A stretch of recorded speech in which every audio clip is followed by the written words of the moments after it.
Before we get into this week's episode, I'd like to give a shout out and a thank you to the contributors of Reddit's Our Podcasting thread, a terrific community with some really good input.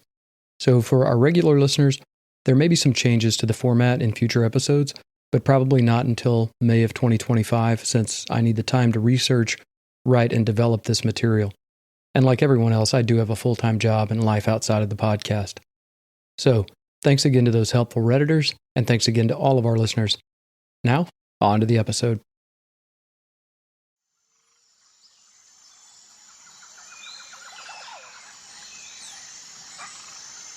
Picture this. You're deep in the heart of an uncharted jungle, where the air is thick with moisture and the scent of damp earth and blooming flora weaves a perfume of the vastness around you.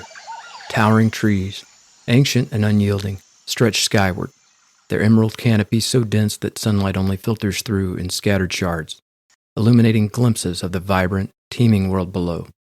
The river beside you, dark and infinite, pulses like the lifeblood of this vast domain, carving its path through the lush, untamed wilderness. Then, from the shadows, they emerge. Warriors fierce and unwavering. Their movements are precise, their presence commanding, eyes sharp, backs straight. They carry themselves not as ghosts of a forgotten past, but as legends who refuse to be forgotten.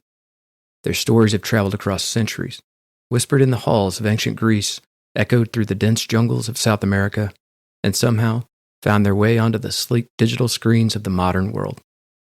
But these Amazons are not bound by a single time or place. They are myth and history entwined. Their reputation precedes them, spanning continents and cultures, forever evoking a sense of grandeur, dominance, and awe. This isn't just a fantasy. This is the story of Amazon.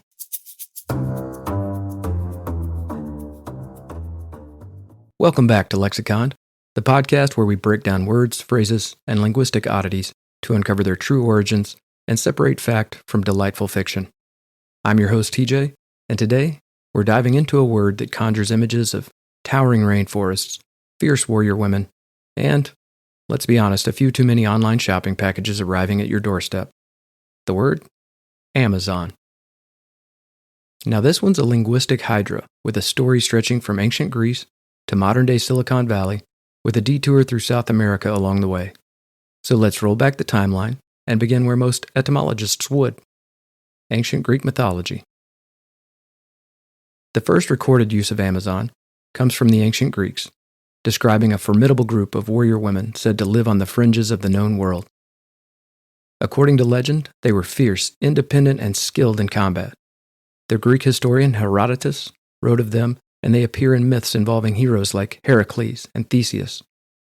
Fun fact, one of the famous labors of Heracles, or Hercules, was to obtain the sash of the Amazon queen, Hippolyta. But here's where the etymology gets tricky. The Greek term, Amazon, is traditionally thought to mean without a breast. Meaning without, mazos meaning breast, based on a later myth that the Amazons removed one breast to better wield a bow. However, linguistic scholars aren't entirely sure.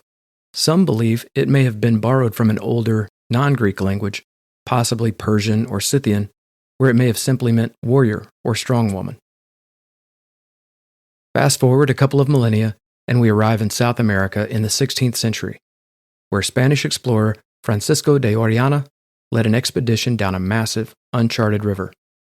As the story goes, his crew encountered an indigenous tribe whose women fought alongside the men with remarkable skill and ferocity. Now Orellana, always with a flair for the dramatic, was reminded of those mythical Amazons and named this river accordingly, the Amazon River. But was this just a bit of European myth-making? Many historians do believe that. The indigenous groups in the region already had names for the river, none of which had anything to do with Greek mythology. But Orellana's branding stuck, and today, the Amazon River is the largest river by discharge volume in the world, just as massive in scale as the myths that named it.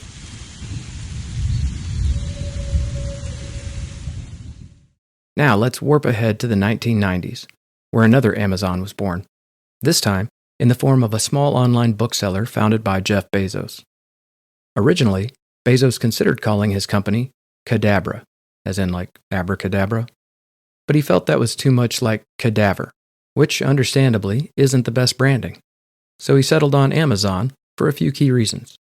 Number one, it started with A, which was useful back in the early days of alphabetical web directories.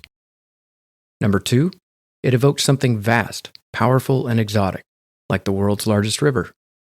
Number three, it implied a kind of boundless ambition. After all, Bezos didn't just want a bookstore, he wanted a behemoth.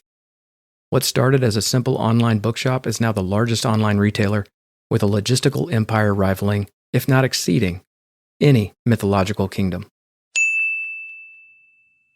So what do we make of the journey for our word Amazon?